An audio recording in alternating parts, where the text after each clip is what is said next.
Welcome back on my channel. In today's video, we will compare YouTube and Facebook. So let's start. Which is most used social media platform worldwide?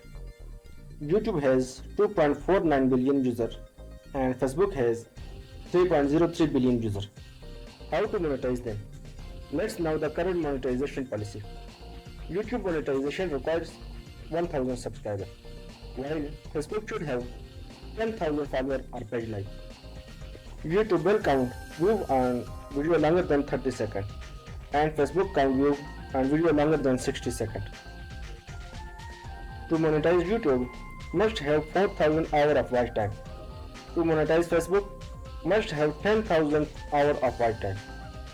To complete 4,000 hours of YouTube, there is a period of 12 months.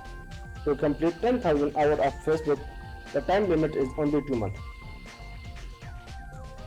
So, according to me, YouTube is the best earning platform. You must tell about your opinion in the comment. Thanks for watching this video.